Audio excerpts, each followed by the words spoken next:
Spoštovane gledalke, cenjeni gledalci, lepo pozdravljeni, čas je za dogodke dneva. V veliki iskalni akciji, ki poteka že od konca prejšnjega tedna, Jake Muhedinovića še vedno niso našli. Na prvi gimnaziji v Celju na ogled partiture Johana Štrausa mlajšega. Rotary klub Celje Barbara Celjska v dobrodelni akciji zbral dobrih 10.000 evrov. Celje je v Narodnem domu gostilo prireditev Kajakaš leta 2025.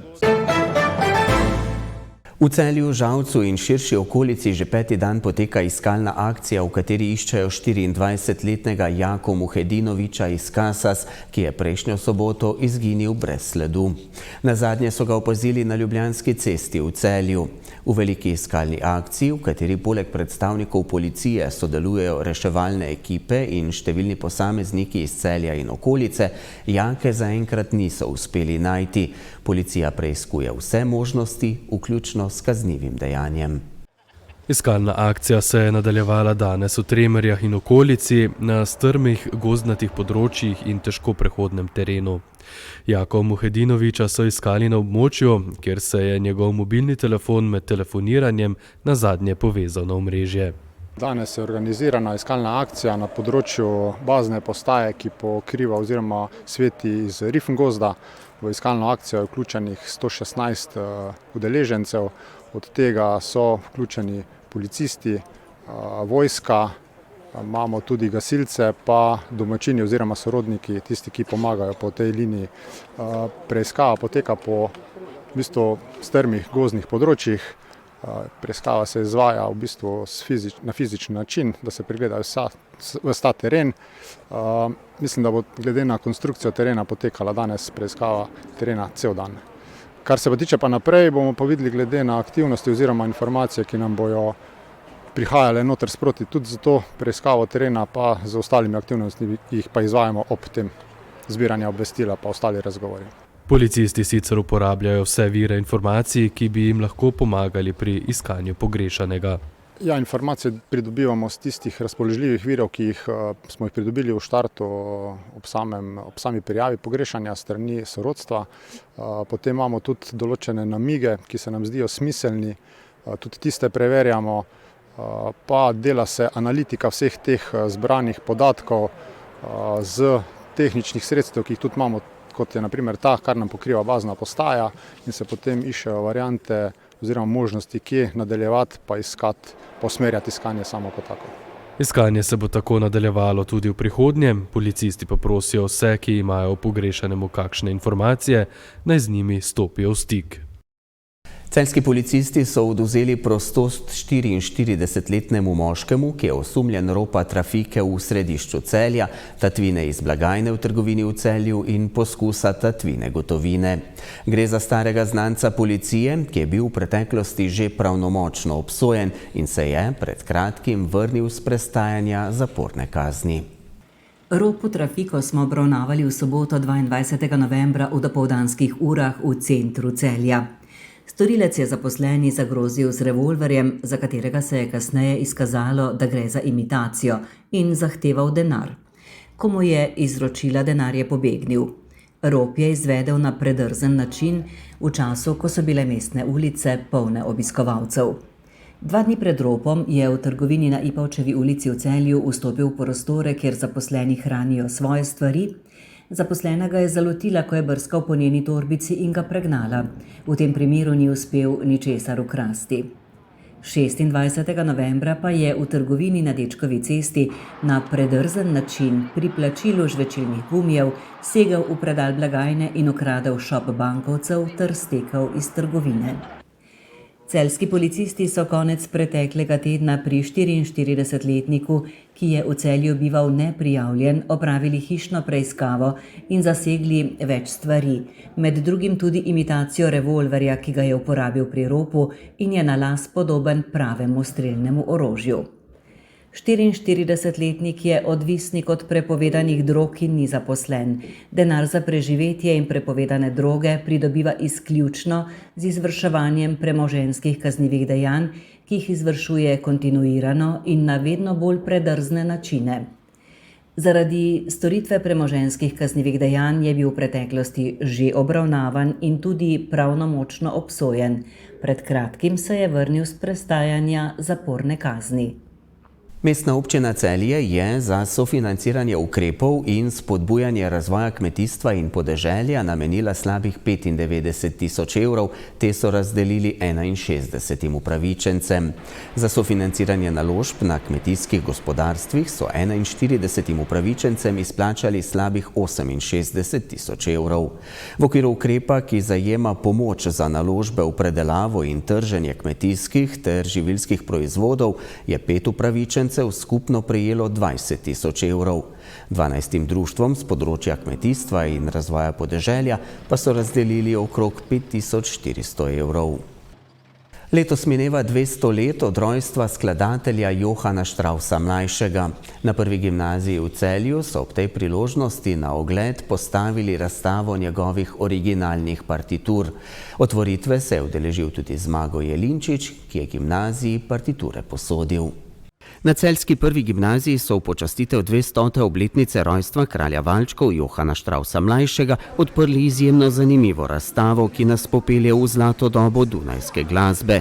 Na njej si lahko ogledamo originalne partiture, ki jih je za razstavo posodil Zmago Jelinčič. Nekoč sem nekje srečal gospoda Zmaga Jelinčiča in letos se je nenadoma oglasil, res nenadoma, in je rekel, kaj če bi mi v Celju razstavili moje originalne Straussove partiture. In potem so se pogovarjali, pa sem rekel, zakaj pa ne. Tudi sem vprašal seveda v naši glasbeni šoli, s katero ustvarjamo program umetniške gimnazije, a bi to naredili. Malo smo imeli v tem veselem decembru seveda problemov s časom in prostorom, ampak vse to smo uredili in danes veselo odpiramo tole razstavo, ki mislim, da bo zanimiva ne samo za nas tu v šoli, ampak tudi še za koga drugega. Jaz sem mislil, da bo ob obletnici v ljubljanski operi, ko so imeli tega netopirja. Vendar Ljubljane to ne zanima, Ljubljano ne zanima slovenska zgodovina, konec koncev to je en del slovenske zgodovine in sem rekel, potem je pa treba to narediti tam, kjer čutijo nekaj slovenskega in čutijo, da je naša zgodovina povezana z skupno domovino, takratno domovino. In sem rekel, Celje najbolj ustreza kot knežje mesto in sem se zmenil z gospodom ravnateljem pa z glavnim v glasbeni šoli in smo naredili. Sem rekel, treba je pokazati ljudem, 200-letnica Johana Straussa je samo enkrat v življenju in enkrat v zgodovini. Sem prav vesel, da je v Celju ta razstava in me veseli, da so celjske šole, da imajo takšen občutek do kulture, kot ga na žalost v Ljubljani ne vidimo. Razstava tako ponuja redek vpogled v originalne izdaje Straussovih partitur. Ne gre za klasične orkestralne partiture, temveč za tako imenovane klavirske izvlečke. Ti so bili v 19. stoletju izjemno priljubljeni. Ljubiteljem glasbe so namreč omogočali, da so največje Straussove uspešnice izvajali kar v udobju svojih domov. Posodil sem 20 partitur različnih skladb. Gre za, včasih so bile skladbe, bi rekel, danes jih dajemo na CD-je, pa na ne vem koga vse. Takrat so delali partiture, so jih natisnili in so jih prodajali. Tako da kdor jih je želel imeti in vaditi doma, tisti komad je imel. To se je razgubilo, tega več ni in tudi takšnih primerkov ni kaj dosti. Narodna in univerzitetna knjižnica v Ljubljani jih ima nekaj, tukaj jih imate na razstavi 20. Razstava ni pomembna le za ljubitelje glasbe, ampak tudi za razumevanje širšega kulturnega in socialnega konteksta tistega časa. Partiture so namreč pričevanje o tem, kako pomembno vlogo je imela glasba v vsakdanjem življenju meščanstva. Mi smo seveda stara šola, 218. leto je, ki teče in trudimo se seveda ohranjati in negovati svojo zgodovino, pa tudi zgodovino časa, v katerem je naša šola delovala. in Štravsi sodijo v ta čas. In seveda vsako leto znova se na maturantskem plesu spomnimo na Štravsa in na njegovo na lepi modri Donavi. Mi smo zelo veseli, da je do tega prišlo. Kot veste, glasbena šola Celje in prva gimnazija v Celju izpeljujemo program umetniške gimnazije, glasbene smeri in seveda takšne zadeve in podobne, poleg vsega koncertiranja, nastopanja naših dijakov, je to en velik doprinos k našemu programu, za izobraževanje naših dijakov. Edinstvena zbirka bo na ogled v prostorih prve gimnazije v Celju predvidoma do 15. decembra. Namenjena pa ni le dijakom šole, ampak tudi vsem, ki bi želeli začutiti utrip dunajskih dvoran in salonov kar sredi Celja.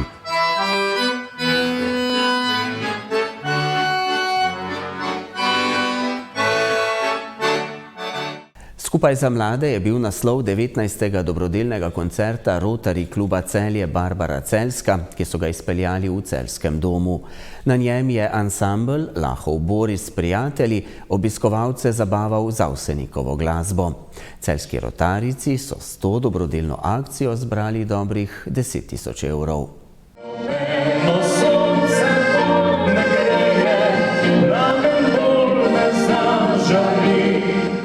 19. dobrodelni koncert celjskega kluba Rotary Celje Barbara Celjska je tokrat izvenel v avtentični Avsenikovi glasbi, ki so jo polnoštevilnemu občinstvu, ki je napolnilo veliko unionsko dvorano Celjskega doma v četrtek 27. novembra, pričarali glasbeniki ansambla Lahov Boris Prijatelji. Več kot odlični glasbeniki z vrhunskima pevkama in pevcem so iz skladbe v skladbo navduševali občinstvo. Naj poudarim, da se ansambl Lahov Boris Prijatelji na naši glasbeni sceni pravzaprav šele dobro uveljavlja. V času korone so se glasbeniki našli in se stali kar preko socialnih omrežij. Leta 2023 pa že zmagali na Ptujskem festivalu in osvojili Orfeja. Nastop na pričujočem dobrodelnem koncertu celjskih rotarijancev pa jim je šele 9. samostojni koncert. In kako so ga doživeli? V prvi vrsti seveda, če igraš Avsenikovo glasbo, mene to zelo izpolni. Potem pa, ko vidimo to publiko, ki nam podari aplavze med komadi, to je nekaj lepega. Seveda se s tem osnovi malo nahranimo in potem igramo še raje. Avsenikove skladbe, med drugimi najbolj poznane kot so Čakala bom, Moj rodni kraj, moj rodni dom, Veter nosi pesem mojo, pa Cveteli so beli kostanji, Prehitro mimo je mladost, Ne sveti zvezda v noč svetleje in še. So seveda ogreli srca obiskovalcev in to v brezhibni izvedbi, kot da bi poslušali nekdanji ansambel bratov Avsenik. In očitno so organizatorji s tem koncertom zadeli žebljico na glavico, kot to radi rečemo. Zakaj smo se odločili za Avsenikovo glasbo? Ja, dobro vprašanje. Tudi mi smo se enako spraševali na samih sestankih, a potem smo se pa odločili za to, ker hočemo, da delimo med mlade, starejši tako ali tako obožujejo to glasbo, Avsenikovo glasbo. In upam, da vam glede na odziv večera, bili so tukaj prisotni mladi in starejši in cela generacija, in ki so zelo uživali, na koncu ste videli tudi stoječe aplavzi in stoječe ovacije. Ja, bile so stoječe ovacije na zaključku koncerta, še posebej pri čisto zadnji skladbi bis programa, pri največkrat predvajani skladbi na svetu, na Golici. Pri skladbah Slovenija, odkot lepote tvoje ter Prijatelji, ostanemo prijatelji, pa je z ansamblom prepevala celotna dvorana. Slovenija,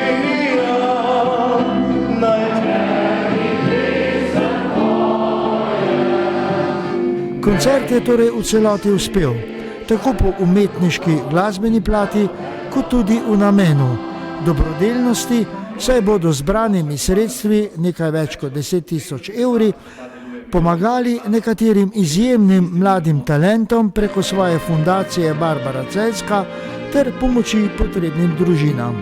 Današnji koncert je, mislim, da več kot odlično uspel. Najprej zaradi velikega obiska obiskovalcev, zaradi odlične izvedbe Lahovega Borisa in seveda na koncu, kar je za nas najpomembnejše, da smo zbrali sredstva za mlade, kjer je tudi naš glavni moto večera bil skupaj za mlade. Zbrali smo več kot 10.000 evrov in upam, da seveda bomo še v prihodnje tudi tako nabirali sredstva za naše mlade in da bomo tudi v prihodnje delovali podobno. Več o koncertov ter odmevih nam, tako glasbenikov kot nekaterih obiskovalcev, ter o celjskem Rotary klubu Barbara Celjska, pa v reportaži o eni od naših naslednjih oddaj Minute za kulturo na televiziji Celje.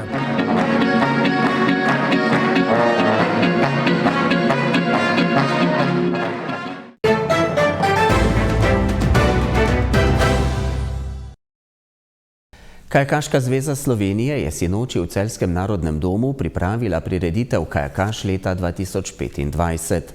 Na njej sta priznanje za odlične dosežke v letošnjem letu prejela Jan Ločnikar v kategoriji do 23 let ter Martin Srabotnik pri članih.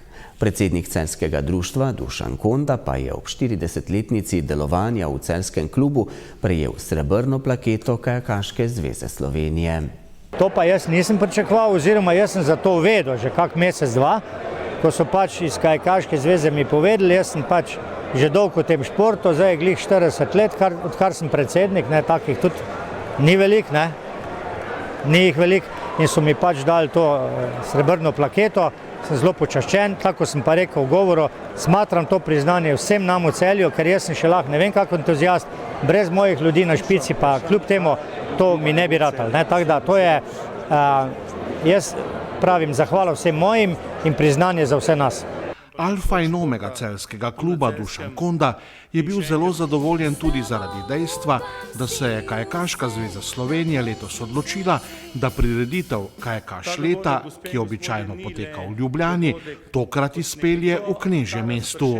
To mi z lahkoto zrihtamo, jaz sem stari član Kajakaške zveze Slovenije, dolg časa v predsedstvu, vsi to, ko sedimo skupaj na teh sestankih, od predsednika Ribiča Jelenca in ostali smo prijatelji in pa čas je že, da po tolikih letih je to spet v Celju. Nam pa to ogromno pomeni, promocija za naš celjski kajak, promocija za to veliko borbo za progo, hostel, tako vem, da bo, predvsem se gre tu za progo in počaščeni smo, da so se vsi slovenski kajakaši, kajakašice, kanuisti in kanuistke udeležili te prireditve, prišli v Narodni dom in mislim, da smo naredili vsi skupaj eno lepo prireditev danes. Tudi prireditev, kot je bila sinočnja, je zagotovo eden od kamenčkov v mozaiku pri dolgoletnih prizadevanjih, da bi na špici v prihodnjih letih dobili progo, ki bo omogočala izvedbo največjih evropskih in svetovnih tekmovanj in bo špico postavila na zemljevid svetovnih kajakaških centrov. To je kar velik kamenček v mozaiku, kajti na tej lepi svečani prireditvi, če sem čisto iskren, niti v Ljubljani, ko smo imeli, jaz sem vedno tam vsa leta, tu je bil minister, tu je bil župan, na teh v Ljubljani glih ni, tu so bili poslanci, tu so bili naši prijatelji, sponzorji, veliki donatorji, predvsem pa prijatelji kajakaši in tudi, jaz vem, da je bil Narodni poln, vse ste videli, Narodni dom poln, mi smo še malo več stolov postavili, to je vsekakor zmaga za nas Celjane, da smo to lepo prireditev s skupnimi močmi in z vami mediji in z sponzorji in z županom, ki nam je odstopil to dvorano brezplačno in še z mnogimi, ki jih ne morem vse omeniti, naredili še en korak naprej in še en velik kamenček v mozaiku, da bomo zgradili to težko pričakovano pravo progo na Savinji. Jaz verjamem, da je pred tem klubom še zelo močna in svetla prihodnost. Želel bi se zahvaliti vsem, ki v klubu delate, pa povedati tudi to, da si v Celju res želimo, da bi se na špici, na Savinji šport tudi v prihodnje razvijal. Zato že danes pripravljamo strokovne podlage za umestitev nove kajakaške proge, ki bo v prihodnosti stala ob bok takim primerljivim v Evropi in kajakaški slalom prinesla tudi na Savinjo v Celje. Sicer pa je bilo leto 2025 za celjske tekmovalce uspešno. Jan Ločnikar in Martin Srabotnik, ki sta bila med sinočnjimi nagrajenci, sta namreč poskrbela za 3 medalje iz velikih tekmovanj. Oba sta odlična, Jan Ločnikar je bil evropski prvak v 23 in drugi na svetovnem pokalu v Tacnu, oboje je v krosu. To je presenečenje za nas, moram priznati, hvala Bogu. In pa končno je Martin Srebotnik osvojil poleg vseh moštvenih medalj na evropskih in svetovnih prvenstvih v slalomu, tudi posamezno medaljo na olimpijski progi v Parizu na evropskem prvenstvu.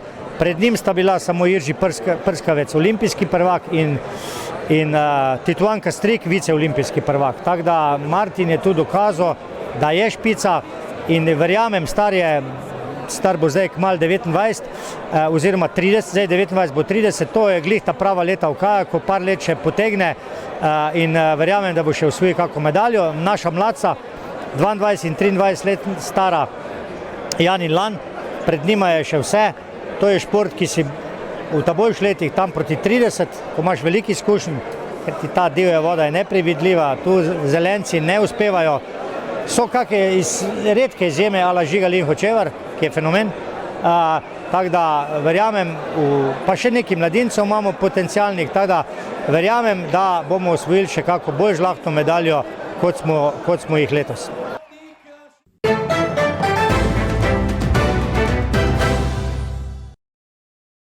Jutri bo pretežno oblačno in sprva po večini suho vreme. Na Primorskem bo pihala šibka burja. Proti večeru in v noči na petek se bodo rahle padavine od jugovzhoda razširile nad večji del Slovenije. Meja sneženja bo predvidoma na nadmorski višini med 400 in 700 metri. Najnižje jutranje temperature bodo od -1 do 3, na Primorskem okoli 6, najvišje dnevne od 3 do 6, na Primorskem do 12 stopinj Celzija. V petek bo večinoma oblačno in suho, popoldne pa se bo na Primorskem jasnilo. V soboto bo tam dokaj sončno s šibko burjo, v notranjosti pa bo prevladovalo oblačno vreme, ni izključena tudi kakšna kaplja dežja. S to vremensko napovedjo zaključujemo dogodke dneva. Hvala, ker ste nas spremljali in ne zamudite naše oddaje znova jutri. Nasvidenje.